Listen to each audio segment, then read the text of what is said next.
أشهد أن لا إله إلا الله وحده لا شريك له وأشهد أن محمدا عبده ورسوله أما بعد فأعوذ بالله من الشيطان الرجيم بسم الله الرحمن الرحيم الحمد لله رب العالمين الرحمن الرحيم مالك يوم الدين إياك نعبد وإياك نستعين اهدنا الصراط المستقيم صراط الذين أنعمت عليهم غير المغضوب عليهم ولا الضالين. Pada khutbah sebelumnya, saya telah menyampaikan perihal pertikaian antara Hadrat Ubaidullah bin Umar dengan Hadrat Utsman, perihal kesyahidan Hadrat Umar, dan juga telah menyampaikan perihal satu riwayat tentangnya, di mana Allah lah yang lebih mengetahui sejauh mana kebenaran riwayat tersebut. Apakah telah terjadi pertengkaran antara mereka? Setelah penelitian yang lebih lanjut tentang perkara ini, saya pun akan menjelaskan hal-hal yang kemudian mengemuka. Di dalam satu tempat pun disampaikan bahwa ketika Hadrat Ubaidullah bin Umar berseteru dengan Hadrat Utsman, saat itu Hadrat Utsman belum mengemban amanat sebagai khalifah. Sebelumnya pun telah disampaikan bahwa Ubaidullah bin Umar berkeinginan bahwa hari itu ia tidak akan membiarkan hidup seorang pun tawanan di Mekah. Golongan Muhajirin adalah yang pertama bersatu untuk menentangnya, mencegah dan mengecamnya. Ubaidullah berkata, "Demi Allah, saya pasti akan membunuh mereka, yakni berapapun para tawanan dan para budak," dan ia pun tidak mengindahkan golongan Muhajirin. Hingga Hadrat Amr bin As pun tanpa henti berurusan dengannya, hingga ia pun menyerahkan pedangnya pada Amr bin As. Lalu Hadrat Sa'ad bin Abi Waqqas mendatangi Ubaidullah untuk menasihatinya. Kepada Hadrat Sa'ad pun Ubaidullah bin Umar berseteru. Sebagaimana telah dijelaskan, Ubaidullah tengah berseteru dengan Hadrat Utsman dan orang-orang yang berusaha melerainya. Disebutkan bahwa peristiwa ini terjadi tatkala Hadrat Utsman belum diambil baiat, yakni hingga saat itu Hadrat Utsman belum terpilih sebagai khalifah, dan hal ini telah dijelaskan sebelumnya. Selain itu terdapat juga isyarah bahwa setelah itu Hadrat Ubaidullah pun ditahan. Setelah pengambilan baiat Hadrat Utsman, yakni beliau telah mengemban amanat khilafat, maka Hadrat Ubaidullah pun dibawa ke hadapan Hadrat Utsman. Kemudian Amirul Mukminin bertanya di hadapan jemaat golongan Muhajirin dan Ansar, "Sampaikan kepada saya pendapat Anda sekalian tentang orang ini yang telah menimbulkan kerugian pada Islam." Hadrat Ali bin Abi Thalib bersabda, "Membiarkannya begitu saja adalah jauh dari keadilan. Menurut saya, ia hendaknya dibunuh, yakni Ubaidullah bin Umar." Namun sebagian Muhajirin menganggap bahwa usulan beliau sangatlah keras dan berat. Mereka berkata, "Hadrat Umar baru saja terbunuh kemarin, dan hari ini putranya pun hendak dibunuh." Keberatan ini menjadikan semua orang bersedih, sementara Hadrat Ali pun terdiam. Alhasil Hadrat Utsman tetap berharap agar ada di antara hadirin yang bersedia memberikan jalan keluar atas kejadian yang sangat genting ini, yaitu memberikan saran. Hadrat Amr bin As yang juga ada di dalam majlis tersebut berkata, "Allah telah memperbolehkan engkau atasnya." Ini adalah perkara tatkala beliau bukanlah sebagai amir bagi kaum muslim, karena peristiwa ini terjadi sebelum masa kekhalifahan beliau. maka dari itu beliau tidak memiliki tanggung jawab atasnya. Namun Hadrat Utsman tidak sepakat dengan pendapat tersebut dan menganggap lebih baik agar darah dialirkan. Maka dari itu, beliau bersabda, saya adalah wali bagi semua yang telah dibunuh itu. Oleh karena itu, saya memutuskan pembalasan darah yang akan saya bayar dengan harta saya. Ini adalah sebuah pendapat terkait perkara ini. Menurut tarikh Tabari, Hadrat Utsman menyerahkan Hadrat Ubaidullah kepada putra Hurmuzan, di mana ia akan membunuhnya sebagai pembalasan qisas ayahnya. Namun putra Hurmuzan memaafkannya. Hadrat Muslim Maud radhiyallahu anhu dalam menyampaikan jawaban atas hal berikut, bahwa apakah seorang pembunuh yang juga muslim dapat dihukum sebagai balasan atas korbannya yang seorang kafir, di mana hal ini pun telah saya sampaikan pada khutbah yang lalu dan akan saya sampaikan kembali di sini untuk memperjelasnya. Hadrat Muslim Maud radhiyallahu anhu bersabda,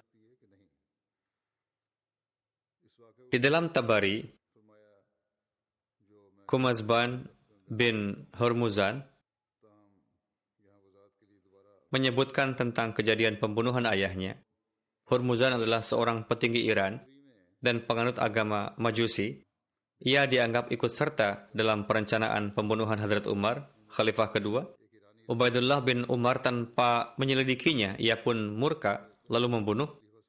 Putra Hurmuzan berkata, kaum Iran telah hidup berdampingan di Madinah sebagaimana asas bahwa seorang yang pergi ke negeri lain, maka kebangsaannya akan tampak kentara. Maka satu hari Abu Lu'lu'a Firuz, pembunuh Hadrat Umar, bertemu dengan ayah saya, dan ia membawa sebilah pisau yang kedua sisinya telah diasah. Ayah saya, yakni putranya Hurmuzan, menuturkan, memegang pisau tersebut dan bertanya kepadanya, di negeri ini apa yang akan kamu lakukan dengan pisau ini? Yakni Madinah ini adalah negeri yang aman, dan apa gunanya memegang senjata di sini? Ia berkata, saya menggiring unta dengan ini. Tatkala keduanya tengah bercakap-cakap, seseorang melihat mereka di sana. Dan tatkala Hadrat Umar terbunuh, maka orang tersebut menyampaikan bahwa dirinya sendiri melihat pisau tersebut pada Hurmuzan, dan ia tengah memberikan ke Firuz. Atas hal itu, Ubaidullah, yaitu putra bungsu Hadrat Umar, mendatangi ayah saya, lalu membunuhnya. Tatkala Hadrat Utsman menjadi khalifah, ia memanggil saya, yaitu putra Hurmuzan, dan menangkap Ubaidullah dan menyerahkannya ke saya dengan bersabda, wahai anakku, ini adalah pembunuh ayahmu, dan kamu lebih memiliki hak atasnya dibandingkan kami. Oleh karena itu, balaslah dan bunuhlah dia. Lalu saya mengambilnya dan keluar dari kota. Di perjalanan, orang yang bertemu dengan saya mendukung saya dan tidak ada yang melawan saya. Mereka hanya meminta kepada saya agar saya melepaskannya. Ketika saya mengatakan di hadapan seluruh muslim bahwa saya berhak untuk membunuhnya, maka semua menjawab, ya, hak adalah untuk membunuhnya. Dan mereka pun mulai mencaci Ubaidullah bahwa ia telah melakukan pekerjaan yang sedemikian buruk. Lalu saya, yaitu putra Hurmuzan, bertanya, apakah Anda sekalian memiliki hak untuk melepaskan ia dari saya? Mereka menjawab, sama sekali tidak. Lalu mereka mencerca Ubaidullah bahwa dengan tanpa bukti ia telah membunuh ayah Hurmuzan. Atas hal ini, saya pun melepaskannya demi wujud Tuhan, dan segenap orang itu, lalu segenap orang muslim mengangkat saya di atas pundak mereka dengan segenap kegembiraan. Dan demi Allah Ta'ala, saya ada di atas pundak dan kepala segenap orang hingga saya tiba di rumah saya, dan mereka tidak membiarkan satu pun langkah saya menyentuh bumi. Dari riwayat ini jelas bahwa demikianlah jalan yang ditempuh oleh para sahabat, bahwa pembunuh yang muslim akan diberikan hukuman mati atas tindakan pembunuhan seorang non-muslim. Dan hal ini pun terbukti bahwa seseorang yang telah membunuh dengan senjata apapun, ia akan dituntut pembalasan setimpal atasnya. Kemudian telah terbukti juga bahwa pemerintah saat itulah yang menangkap dan menghukum pembunuh. Karena dari riwayat tersebut, jelas bahwa Hadrat Utsman lah yang telah menangkap Ubaidullah bin Umar, dan beliau jugalah yang telah menyerahkannya kepada putra Hurmuzan untuk membunuhnya.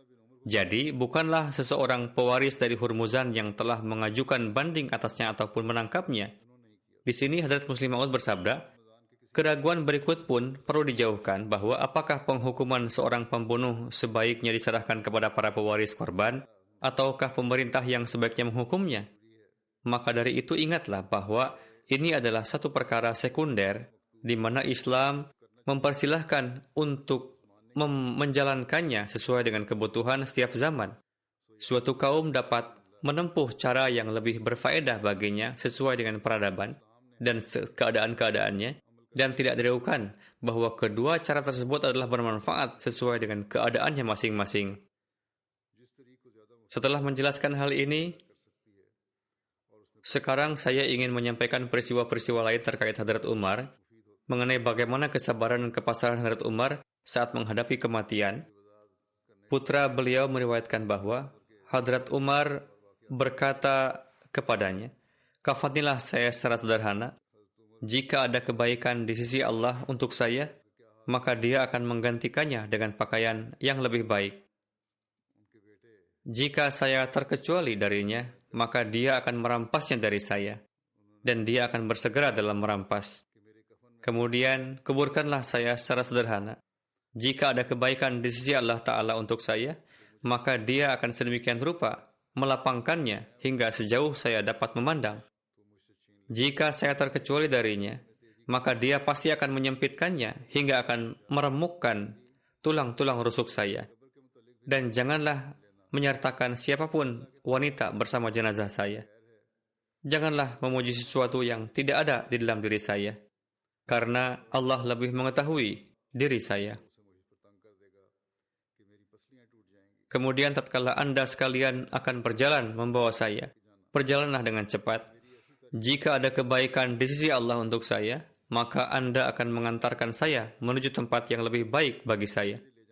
Dan jika saya terkecuali darinya, maka Anda akan menghindarkan keburukan ini dengan lehermu." Selain itu, tertera juga bahwa Hadrat Umar mewasiatkan agar jangan memandikan dirinya dengan misk, yakni wewangian kasturi atau yang lain.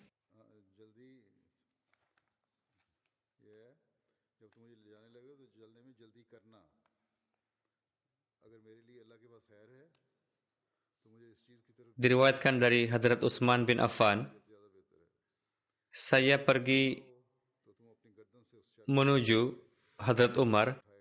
Ketika itu kepala beliau ada di atas pangkuan Hadrat Abdullah bin Umar. Hadrat Umar berkata kepadanya, yakni Abdullah bin Umar, 'Baringkanlah saya di atas tanah.' Hadrat Abdullah menjawab, 'Pangkuan saya dan tanah adalah sama, yakni apakah ada jarak di antara keduanya?' Hadrat Umar berkata untuk kedua hingga ketiga kalinya, 'Saya mohon letakkanlah kepala saya di atas tanah.' Lalu beliau, yaitu Hadrat Umar pun menyatukan kedua kaki beliau. Perawi menuturkan, lalu saya mendengar Hadrat Umar bersabda, 'Saya dan ibunda, saya pasti akan binasa, seandainya Allah Ta'ala tidak mengampuni saya.' Hingga beliau pun akhirnya wafat.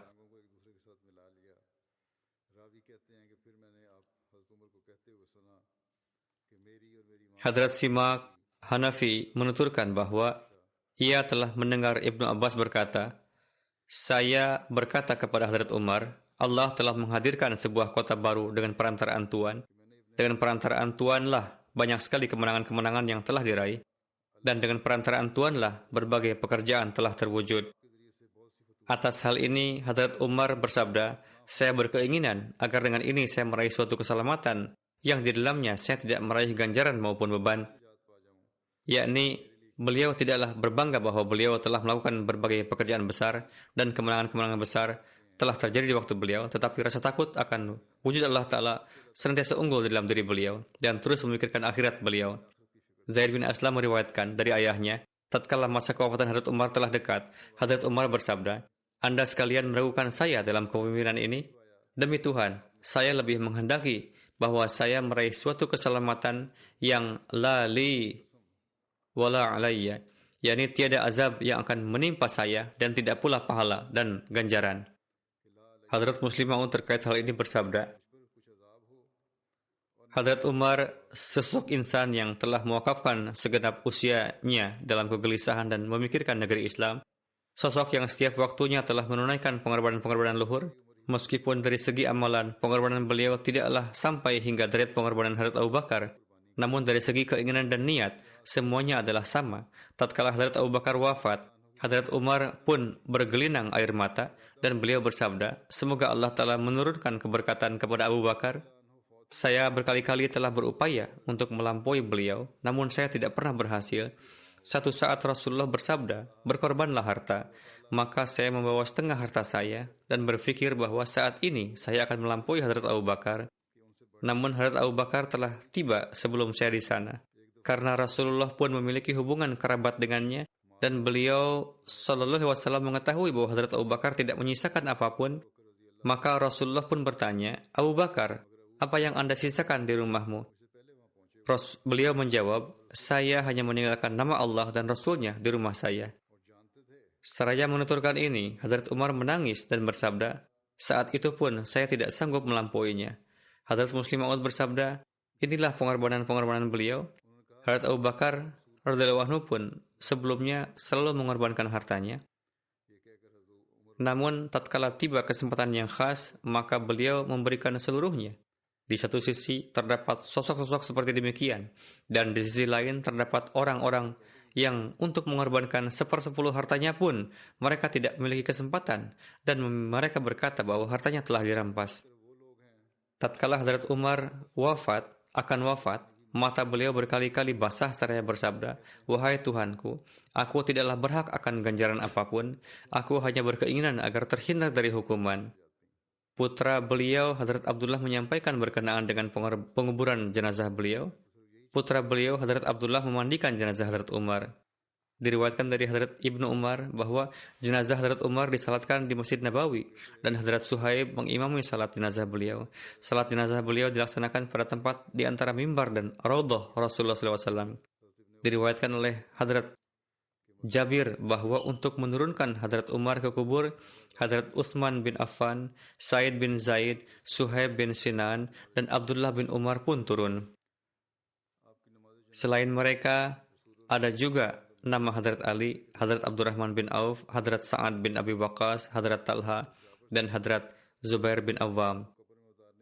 Hadrat Masih Maud alaihissalam bersabda, dikuburkan di sisi hamba-hamba yang saleh pun merupakan sebuah nikmat. Tertulis mengenai Hadrat Umar radhiyallahu anhu bahwa di masa sakit kewafatannya, Hadrat Umar menyampaikan permohonan kepada Hadrat Aisyah radhiyallahu anha agar beliau dapat diberikan tempat di sisi Hadrat Rasulullah SAW. Hadrat Aisyah memperlihatkan pengorbanannya dan memberikan tempat tersebut kepada beliau. Dan Hadrat Umar bersabda, Ma baqiya li hammun ba'da dzalik. Yakni, setelah ini saya tidak memiliki kesedihan apapun karena saya akan dimakamkan di dalam Raudhah Rasulullah SAW. Di tempat lain, Hadrat Masih Maud alaihissalam bersabda, seseorang yang berpegang erat pada kecintaan yang sempurna kepada Allah, maka Allah sama sekali tidak akan menyia-nyiakannya, meskipun segenap yang ada di dunia ini menjadi musuhnya. Dan tidaklah seorang pencari Tuhan akan menatap suatu kesulitan dan penderitaan, dan Allah tidak akan membiarkan hamba-hambanya yang benar tanpa seorang penolong pun. Allahu Akbar. Betapa tingginya keagungan dari kesungguhan dan ketulusan keduanya, yakni Abu Bakar dan Umar.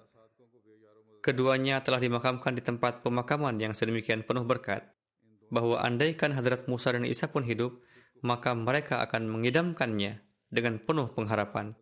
Namun derajat ini tidak dapat diraih hanya dengan pengharapan saja, dan tidaklah dapat dianugerahkan berdasarkan keinginan semata, karena ini adalah sebuah karunia dari singgasana Tuhan, Sang Pemilik segenap keagungan, dan karunia ini hanya ditujukan kepada orang-orang yang semenjak silam anugerah ilahi ditujukan kepadanya.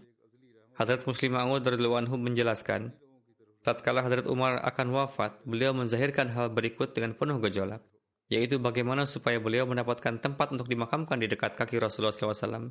Maka dari itu beliau mengirim permohonan kepada Hadrat Aisyah, bahwa jika Hadrat Aisyah mengizinkan, beliau memohon agar dikuburkan di sisi Rasulullah. Hadrat Umar adalah sosok insan yang tentang beliau para sejarawan Kristen pun menulis bahwa beliau telah memerintah dengan jalan yang tidak seorang pun pernah melakukannya di dunia. Meskipun para sejarawan Kristen melontarkan berbagai caci makian kepada Rasulullah, namun mereka memuji Hadrat Umar. Sosok seperti demikian yang setiap waktunya ada bersama beliau SAW hingga waktu kematian pun beliau berpengharapan demikian, yaitu beliau yang senantiasa berada di setiap jejak langkah Rasulullah SAW hingga waktu kematian pun inilah yang beliau idamkan, yaitu mendapatkan tempat di sisi Rasulullah SAW.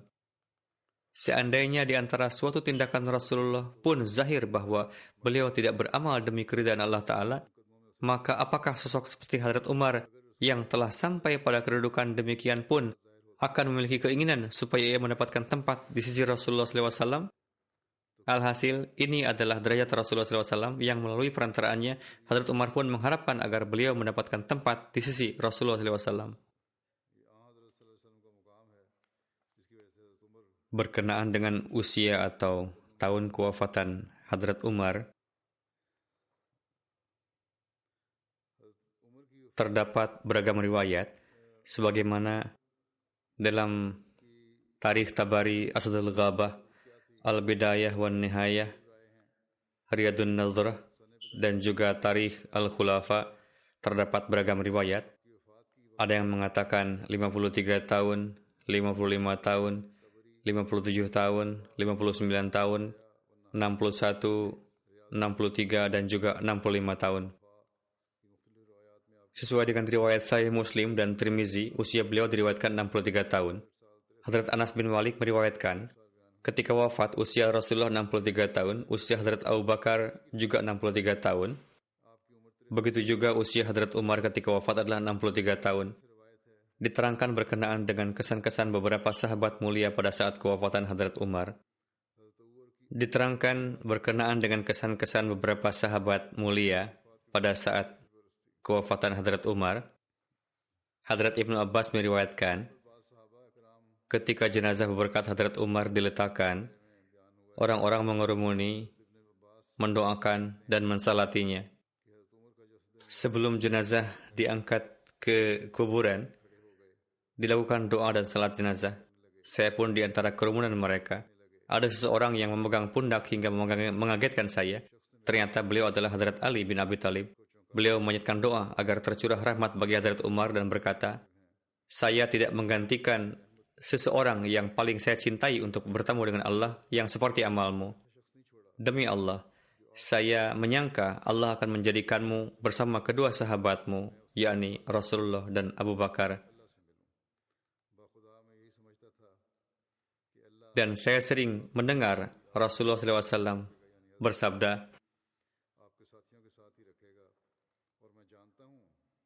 Zahabtu wa ana wa Abu Bakrin wa Umar, wa dakhaltu ana wa Abu Bakrin wa Umar, wa kharajtu ana wa Abu Bakrin wa Umar.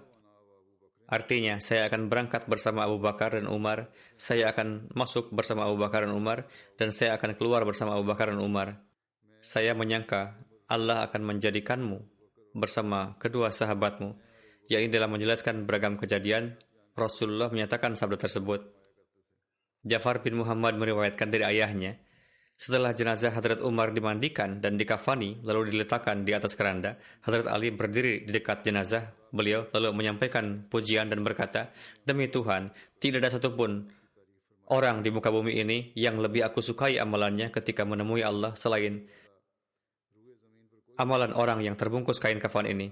Abu Makhlad meriwayatkan, Hadrat Ali bin Abi Thalib bersabda, sebelum Rasulullah wafat, kami telah mengetahui bahwa setelah Rasulullah, Abu Bakarlah yang paling afdal di antara kami.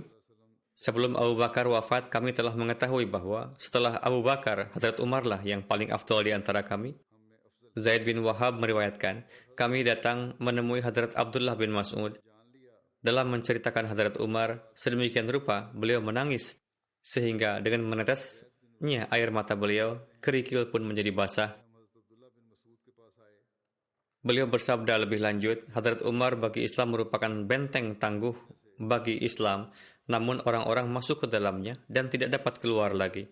Ketika beliau wafat, timbul keretakan dalam benteng tersebut, sehingga orang-orang Islam keluar dari Islam. Abu Wail meriwayatkan, Hadrat Abdullah bin Mas'ud berkata, jika keilmuan Hadrat Umar ditimbang untuk dibandingkan dengan keilmuan seluruh manusia lainnya, maka ilmu Hadrat Umar akan lebih berat. Abu Wail berkata, saya menceritakan hal tersebut kepada Ibrahim. Ibrahim berkata, demi Tuhan, memang benar demikian. Abdullah bin Mas'ud mengatakan lebih dari itu. Lalu saya bertanya, apa yang dikatakan oleh beliau? Beliau berkata, ketika Hadrat Umar wafat, 9 dari 10 bagian ilmu telah hilang. Hadrat Anas berkata, ketika Hadrat Umar disyahidkan, Hadrat Abu Talha berkata, tidak ada rumah penduduk kota maupun desa yang tidak merasa rugi dengan syahidnya Hadrat Umar. Yakni Hadrat Umar sedemikian rupa memberikan bantuan kepada setiap orang, sehingga sudah barang tentu mereka merasa kehilangan pasca kewafatan beliau radhiyallahu anhu. Pada saat kewafatan Hadrat Umar, Hadrat Abdullah bin Salam berdiri dekat keranda Hadrat Umar dan berkata, wahai Umar, betapa engkau merupakan saudara Islami yang istimewa. Engkau murah hati untuk kebenaran dan bakhil untuk kebatilan. Engkau selalu ridho pada saat menzahirkan persetujuan. Engkau marah tepat pada waktunya, memandang dengan pandangan suci dan mulia. Engkau tidak memuji tanpa sebab dan tidak juga suka berghibat. Dalam satu riwayat, ketika Hadrat Said bin Zaid menangis ketika wafatnya Hadrat Umar, seseorang berkata, wahai Abu Awar, kenapa Anda menangis? Beliau menjawab, saya menangisi Islam. Pasca wafatnya Hadrat Umar, pastinya timbul kekosongan dalam Islam yang tidak akan terpenuhi hingga kiamat. Hadrat Ibnu Umar meriwayatkan, dalam kehidupan Rasulullah, kami sering mengatakan bahwa di antara umat beliau yang paling afdal pasca wafatnya Rasulullah adalah Abu Bakar, kemudian Hadrat Umar, kemudian Hadrat Utsman. Hadrat Huzaifah berkata, permisalan Islam pada masa Hadrat Umar layaknya seseorang yang terus-menerus berada di atas jalan kemajuan. Ketika beliau radhiyallahu anhu syahid, maka era menjadi berpaling dan terus mengalami kemunduran dan kemunduran. Berkenaan dengan para istri dan anak-anak Hadrat Umar, terdapat penjelasan sebagai berikut. Dalam waktu yang berbeda, beliau memiliki 10 istri yang darinya terlahir 9 putra dan 4 putri. Salah satu di antaranya adalah Hadrat Hafsah radhiyallahu anha yang mendapatkan kemuliaan untuk menjadi istri suci Rasulullah SAW.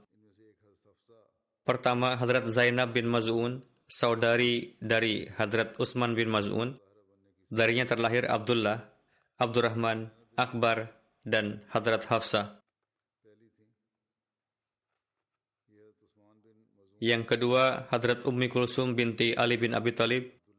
Darinya terlahir Zaid, Akbar, dan Ruqayyah. Ketiga, Mulaikah binti Jarwal, yang disebut juga Ummi Kulsum. Darinya terlahir Zaid, Asgar, dan Abdul Ubaidullah.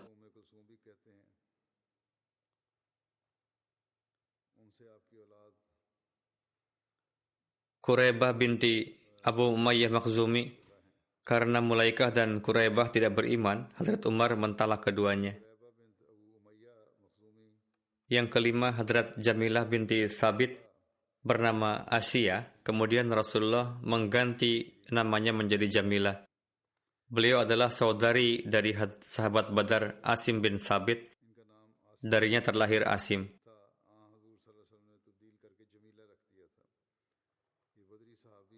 Lohaya, darinya terlahir Abdurrahman Ausat.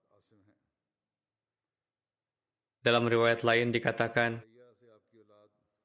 bahwa istri pertama beliau adalah Ummi Walad, yakni mantan budak yang dinikahi, yakni jika melahirkan anak dari budak tersebut, selanjutnya akan dimerdekakan. Ummi Walad, darinya terlahir Abdurrahman Asgar. Yang ke-8, Hadrat Ummi Hakim binti Haris, darinya terlahir Fatimah. Yang ke-9, Hadrat Fukaiha, darinya terlahir Zainab. Ke-10, Hadrat Atiqah binti Zaid, darinya terlahir Ayyad.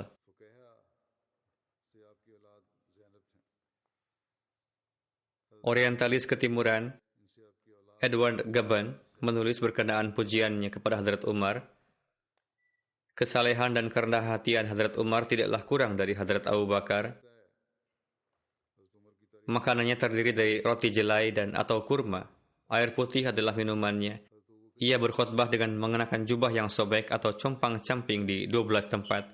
Gubernur Persia yang menyampaikan pujian kepada Hadrat Umar pernah mendapati beliau radhiyallahu anhu tengah tidur di tangga Masjid Nabawi di antara para pengemis. Ekonomi adalah sumber kebebasan dan peningkatan pendapatan memungkinkan Umar untuk menetapkan imbalan yang adil dan berkelanjutan untuk pengabdian di masa lalu dan saat itu bagi orang-orang mukhlis. Beliau tidak peduli dengan tunjangannya sendiri. Ia menetapkan uang saku pertama dan paling banyak yakni untuk paman Rasulullah Hadrat Abbas sebesar 25.000 dirham dan kepingan perak. 5.000 dialokasikan untuk masing-masing prajurit senior pada perang Badar. Para sahabat Muhammad lainnya sallallahu alaihi wasallam mendapatkan hadiah tahunan sebesar 3.000 dirham dan juga kepingan potongan perak. Michael H. Hart dalam bukunya berjudul The 100 menyebutkan 100 figur yang paling berpengaruh dalam sejarah. Pada urutan pertama adalah Hadrat Muhammad Mustafa sallallahu alaihi wasallam. Dalam buku tersebut pada urutan ke-52 adalah Hadrat Umar radhiyallahu anhu. Ia menulis, Umar bin Khattab adalah khalifah kedua umat Islam dan barangkali adalah khalifah umat Islam yang paling luhur. Beliau seperti halnya Muhammad sallallahu alaihi wasallam lahir, tumbuh dan semasa dengan beliau sallallahu alaihi wasallam. Tahun kelahiran beliau tidak diketahui, namun mungkin pada masa yang mendekati dengan tahun 586 Masehi. Pada masa awal, Hadrat Umar adalah seorang penentang Muhammad sallallahu alaihi wasallam dan agama barunya yang paling keras. Namun tiba-tiba Umar baiat masuk Islam dan kemudian menjadi salah satu umat yang paling teguh. Kesamaan baiat Umar dengan masuknya Saint Paul ke dalam Kristen sangatlah menakjubkan.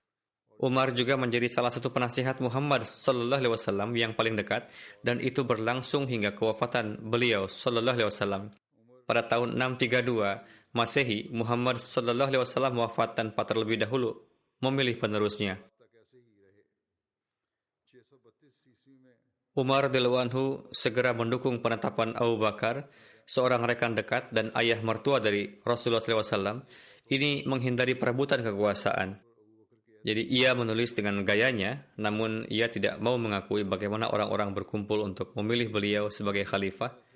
Namun penulis ini menulis dari sudut pandang duniawi.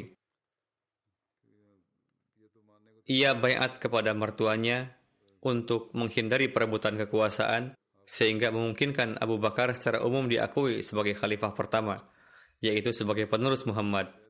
Abu Bakar adalah seorang pemimpin yang sukses, tetapi dia meninggal setelah menjabat sebagai khalifah hanya selama 2 tahun. Namun dia secara khusus menunjuk Umar, yang juga ayah mertua Nabi, untuk menggantikannya. Untuk itu, sekali lagi perebutan kekuasaan terhindarkan. Penulis memberikan corak duniawi, namun bagaimanapun ia menyampaikan pujian. Umar radhiyallahu anhu menjadi khalifah pada tahun 634 dan mempertahankan kekuasaan sampai tahun 644 ketika dia dibunuh di Madinah oleh seorang budak Persia. Di ranjang kematiannya, Umar menunjuk sebuah komite yang terdiri dari 6 orang untuk memilih penggantinya, sehingga sekali lagi mencegah konflik bersenjata untuk mendapatkan kekuasaan. Komite tersebut memilih Utsman sebagai khalifah ketiga yang memerintah dari tahun 644 hingga 656.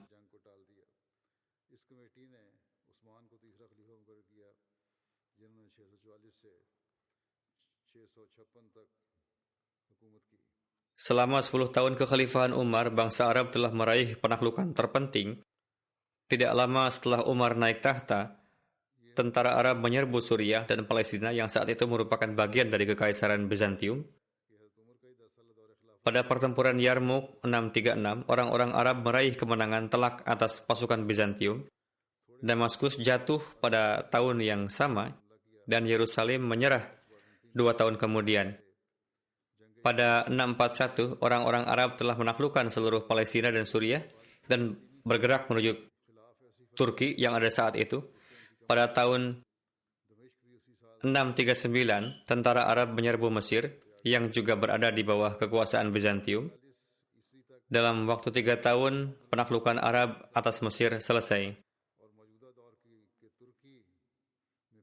Serangan Arab ke Irak pada waktu itu bagian dari kekaisaran Sassanid dari Persia telah dimulai bahkan sebelum Umar menjabat.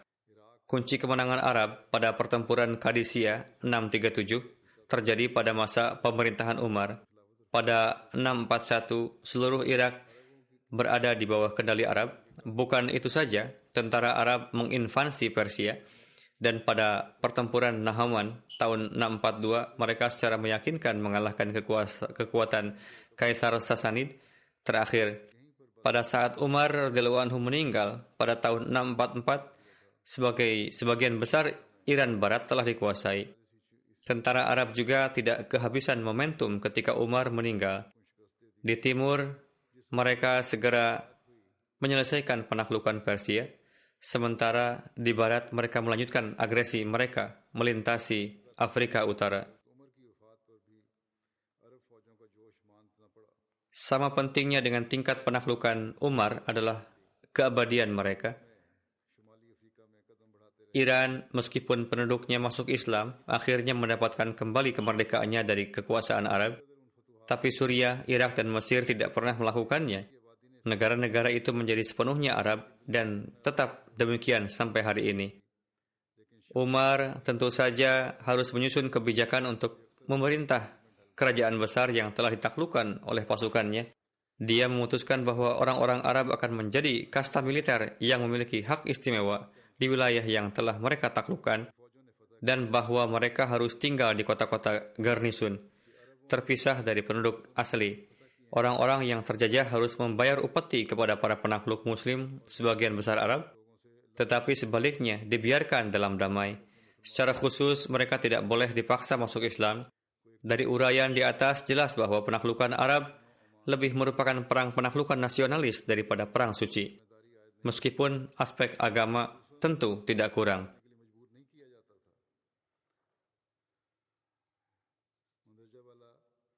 Prestasi Umar memang mengesankan.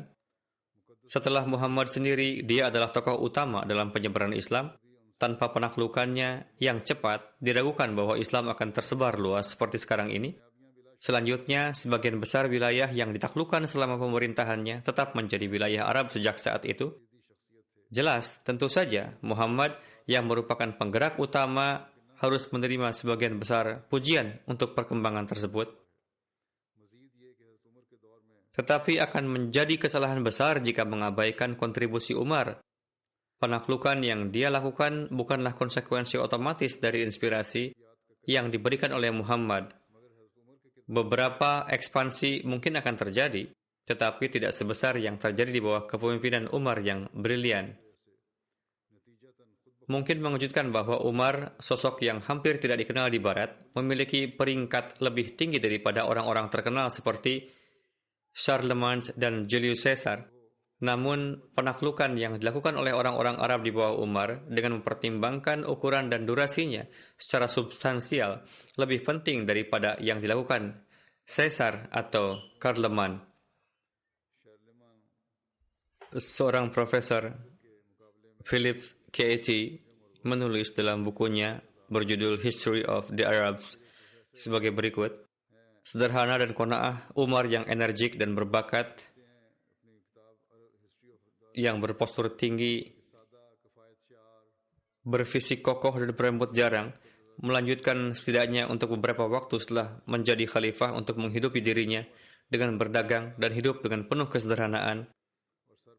Faktanya, Umar yang namanya menurut tradisi Muslim adalah yang terbesar dalam Islam awal setelah Muhammad, telah diidolakan oleh para penulis Muslim karena kesalehan, keadilan, dan kesederhanaan, patriarki, dan diperlakukan sebagai contoh dari semua kebajikan yang harus dimiliki oleh seorang khalifah.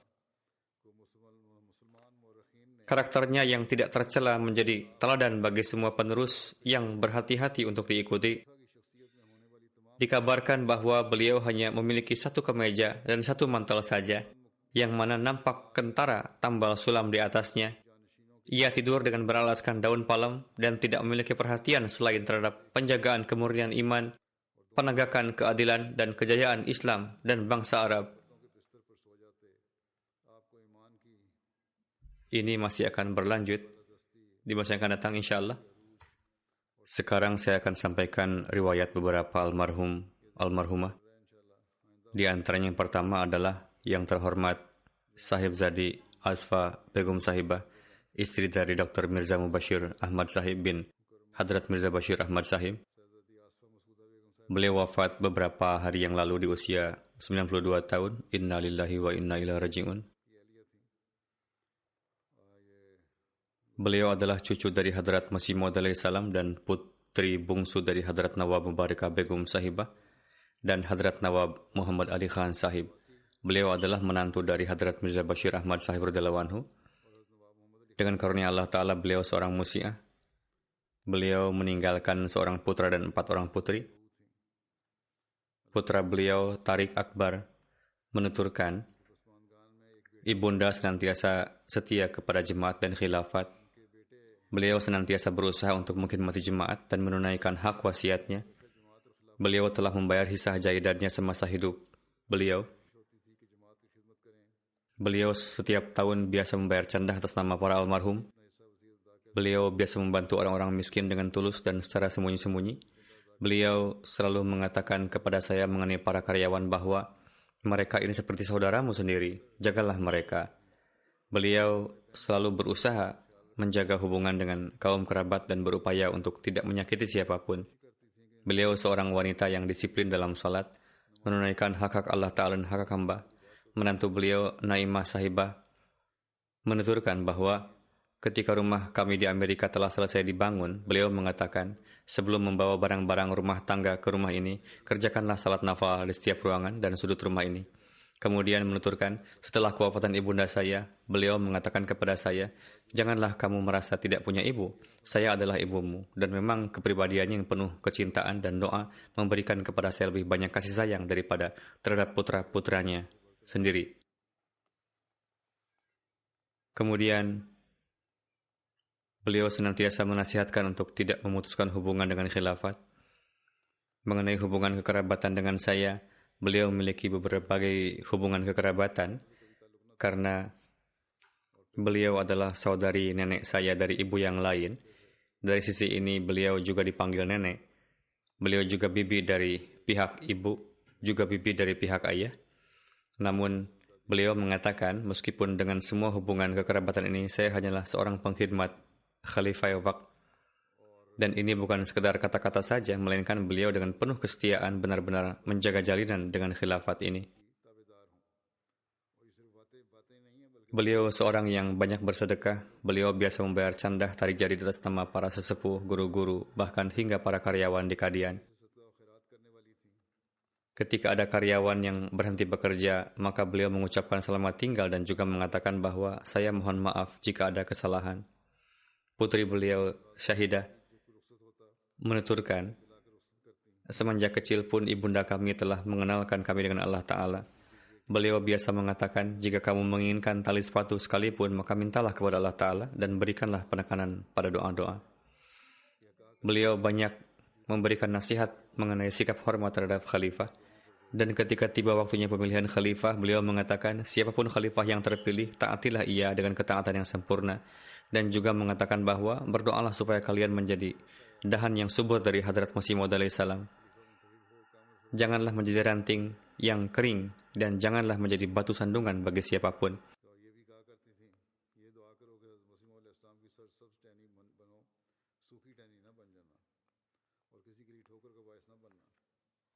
Kemudian putri beliau Nusrat Jahan menuturkan, beliau memperhatikan sisi tarbiyat kami dari semenjak usia dini. Ketika sedang membaca Al-Quran, beliau biasa berhenti di satu ayat dan menjelaskan kepada kami maknanya atau memberikan nasihat berdasarkan itu. Beliau biasa menyampaikan kisah orang-orang suci, banyak sekali kisah-kisah berharga dan syarat dengan nasihat yang beliau ingat, yang biasa beliau sampaikan berulang-ulang dan ceritakan kepada kami. Sadar Ketua Lajnah Daerah Lahore, Fauzia Syamim Sahibah, yang juga merupakan putri dari Hadrat Nawab Ahmadul Hafiz Sahibah, menuturkan, beliau seorang wanita yang luar biasa. Ketika beliau dihimbau untuk memberikan candah, maka beliau membayar dengan senang hati. Terkadang beliau melakukan perjanjian candah secara lisan, terkadang melalui chat, dan melalui melakukan pembayaran candah dalam jumlah besar, seraya berpesan supaya jangan menceritakan ini kepada siapapun. Beliau seorang wanita yang sederhana. Beliau sangat bersahaja dalam keperluan sehari-harinya. Bahkan sebagian orang menganggap beliau pelit. Namun beliau adalah seorang yang sederhana. Beliau sangat dermawan dalam bersedekah. Beliau menuturkan, suatu kali saya memberikan himbauan untuk pembangunan masjid di daerah saya, maka beliau mengirimkan uang untuk candah dalam nominal yang sangat besar, kurang lebih 10 juta rupiah.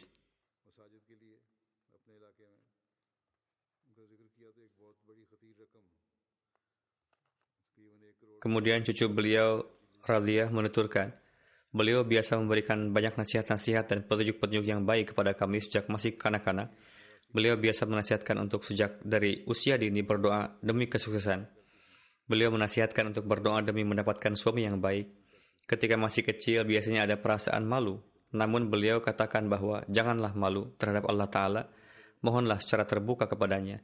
Beliau biasa membaca buku-buku keagamaan secara dawam. Dan di mobil ketika dalam perjalanan beliau biasa membaca doa-doa dan syair-syair yang berisi doa.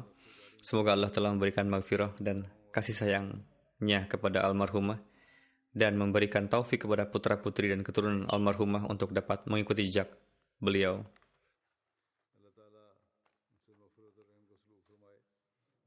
Jenazah berikutnya yang terhormat Clara Apa Sahibah, istri dari Roland Sainbaev, mantan Amir Jemaat Kazakhstan yang wafat pada bulan lalu. Inna lillahi wa inna ilaihi raji'un. Ataurab Sahib, Muballigh Kazakhstan, menulis, beliau mendapatkan taufik untuk bayat pada tahun 94-95. Beliau berasal dari keluarga yang terkemuka di Kazakhstan. Suami beliau yang terhormat Roland Sainbaev Sahib adalah Amir pertama Jemaat Kazakhstan dan juga pernah menjadi penasihat presiden. Beliau seorang sastrawan kenamaan bahasa Kazakh. Clara Sahibah sendiri seorang penerjemah dan penulis yang sangat baik. Clara Sahibah dan suami beliau yang terhormat Roland Sahib memiliki peranan besar dalam pendirian jemaat di Kazakhstan. Yang terhormat Clara Sahibah juga menerjemahkan Al-Quran ke dalam bahasa Kazakh yang bagaimanapun juga belum bisa diterbitkan, namun sangat jelas tampak kecintaan beliau pada jemaat, sehingga beliau ingin melihat jemaat Ahmadiyah berkembang pesat di Kazakhstan dan berusaha sebisa mungkin untuk itu. Berkenaan dengan keluarga ini, para maulwi setempat juga biasa mengungkapkan dalam corak penentangan bahwa mereka ini adalah para Ahmadi dan orang-orang inilah yang membawa Ahmadiyah ke Kazakhstan. Putri dari almarhumah Clara Sahibah, Marva Isinbayeva, menulis, beliau seorang penerjemah yang baik. Beliau seorang yang memiliki banyak kualitas dan kepribadian yang kuat. Beliau memiliki karakter yang sangat bersih dan cemerlang. Pada tahun 95, beliau adalah salah satu di antara para pendiri pusat kebudayaan Kazakhstan, House of Abai di London. Di London juga beliau menulis buku Kazakhstan dan di masa itu juga beliau mengenal jemaat dan mendapatkan taufik bayat di tangan Hadrat Khalifatul Masih yang keempat rahimahullah. Beliau menuturkan, almarhumah bukan hanya ibu bagi anak-anaknya, bahkan beliau juga adalah ibu bagi semua orang yang datang kepada beliau untuk meminta bantuan dan nasihat-nasihat.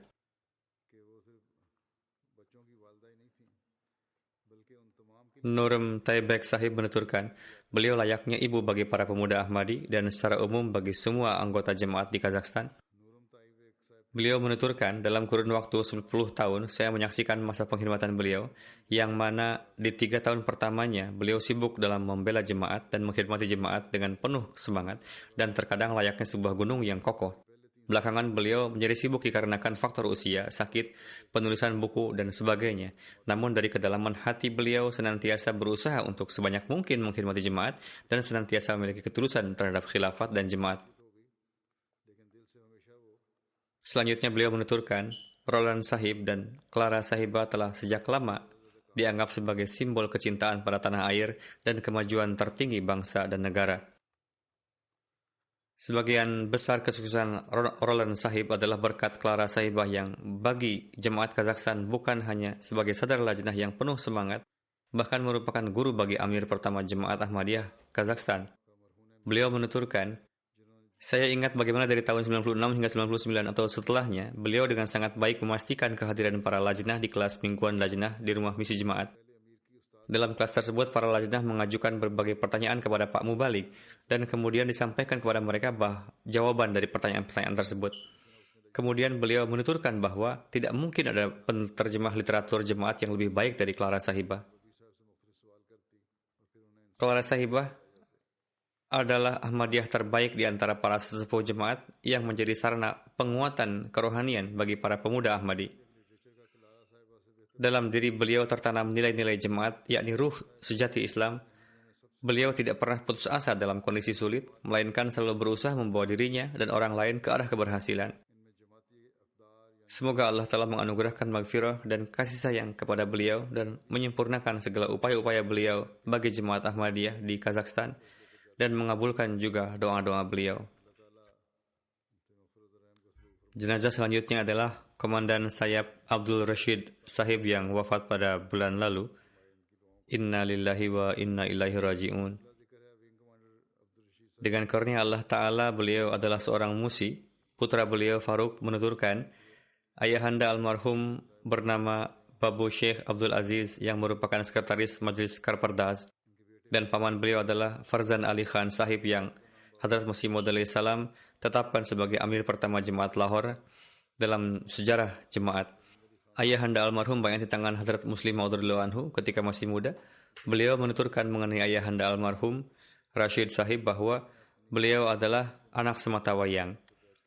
Beliau telah melakukan pernikahan yang pertama ketika kemudian beliau bersama kedua putrinya ditinggalkan disebabkan menerima Ahmadiyah. Lalu beliau melakukan pernikahan yang kedua, maka lahirlah Rashid Sahib. Beliau menuturkan, almarhum seorang yang sangat taat, selalu mengkhidmati kedua orang tuanya dan patuh pada setiap perkataan mereka.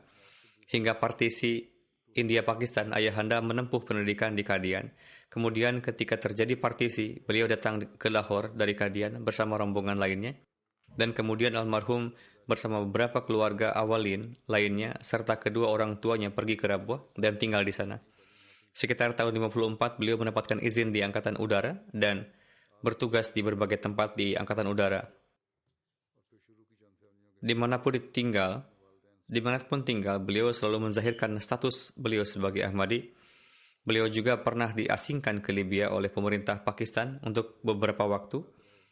Meskipun di file beliau tertulis bahwa ia seorang Qadiani atau Ahmadi, oleh karena itu ia tidak bisa pergi. Namun atasan beliau tetap mengirim beliau.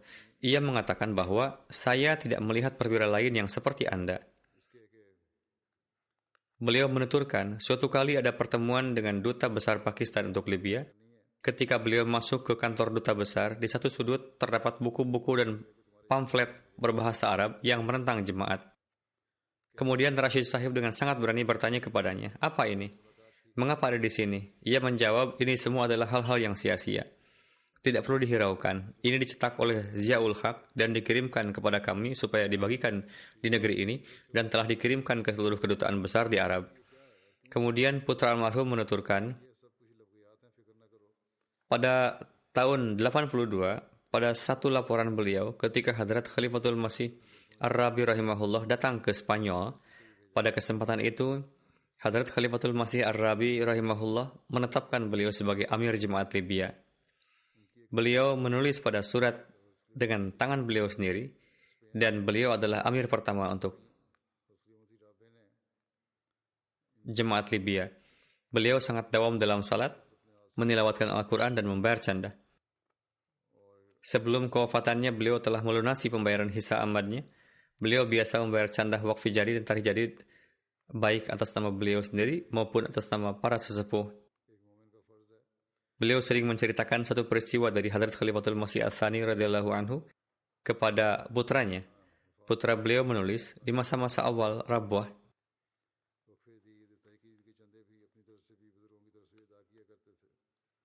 pada suatu kesempatan, Hadrat Khalifatul Masih Ats-Tsani radhiyallahu anhu memanggil beliau di musim panas. Ketika ayahanda masuk ke kamar, Huzur sedang berbaring di atas tikar dan ketika bangun, tikar itu meninggalkan bekas di badan Huzur. Dengan kisah ini dalam hati kami timbul jalinan kecintaan dan ketaatan yang kuat dengan khilafat dan sangat berkesan. Pada tahun 84, beliau pensiun dari Angkatan Udara dengan pangkat pemimpin skuadron. Kemudian beliau menetap di Rabwah dan untuk beberapa waktu berkhidmat sebagai sadar umumi dan di kantor qadha. Beliau seorang pengayom orang-orang miskin dan memperhatikan kebutuhan-kebutuhan setiap orang. Wasiat beliau yang terakhir pun adalah supaya menjaga dan memperhatikan orang-orang miskin. Semoga Allah Ta'ala menganugerahkan maghfirah dan kasih sayangnya kepada beliau dan memberikan taufik kepada anak-anak beliau untuk dapat meneruskan segala kebaikan beliau. Jenazah selanjutnya yang terhormat Zubaidah Begum Sahibah, istri dari Karim Ahmad Naim Sahib dari Amerika. Beliau juga wafat pada bulan lalu. Inna lillahi wa inna ilaihi raji'un. Beliau adalah menantu dari Hadrat Dr. Hismatullah Khan Sahib. Almarhum sangat mencintai khilafat, seorang wanita yang saleh dan mukhlis. Dengan karunia Allah Ta'ala, beliau seorang musi'ah. Beliau meninggalkan 3 putra dan 2 putri. Salah satu putra beliau, Mun'im Naim Sahib, adalah Chairman Humanity First USA, dan beliau merupakan ibu mertua dari Dr. Abdul Manan Siddiqui Sahib. Putri beliau, Amatul Syafi, istri dari Dr. Manan Siddiqui Sahib, menulis, memperlakukan setiap orang dengan cinta dan kasih sayang adalah merupakan pembawaan beliau. Beliau banyak berdoa, mukhlis, biasa memberikan saran dan masukan, biasa menolong orang-orang miskin, memperlakukan kaum kerabat yang dekat maupun yang jauh dengan kecintaan merupakan sifat istimewa beliau. Beliau sejak usia muda telah rajin tahajud. Beliau menjalani kehidupan beliau dengan bertawakal kepada Allah Ta'ala. Sejak masih kecil kami melihat beliau melewati hari Jumat secara khusus untuk beribadah. Beliau selalu memikirkan untuk membayar candah pada waktunya. Semoga Allah Ta'ala menganugerahkan maghfirah dan kasih sayangnya kepada beliau dan memberikan taufik kepada anak keturunan beliau untuk dapat mengamalkan kebaikan-kebaikan beliau. Jenazah berikutnya, Hafiz Ahmad Ghaman Sahibah yang wafat beberapa hari yang lalu. Inna lillahi wa inna ilaihi raji'un. Beliau secara khusus gemar membaca terjemah Al-Quran dan tafsirnya. Demikian juga beliau menelaah banyak buku-buku Hazrat Masih Maud alaihi salam. Beliau juga mendapatkan kesempatan melakukan pengkhidmatan keagamaan di Rabwah.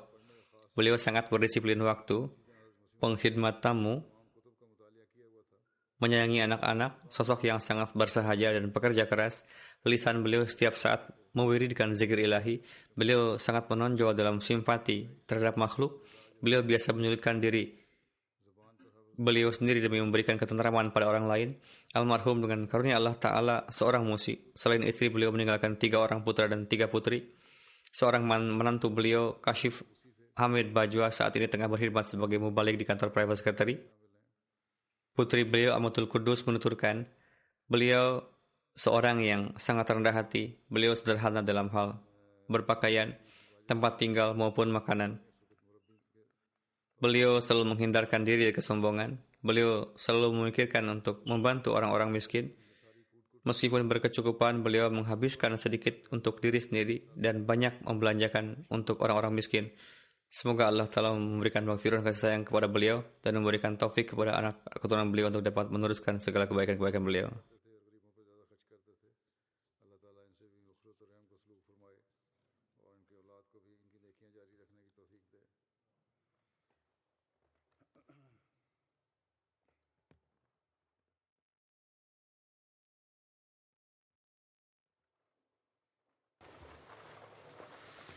الحمد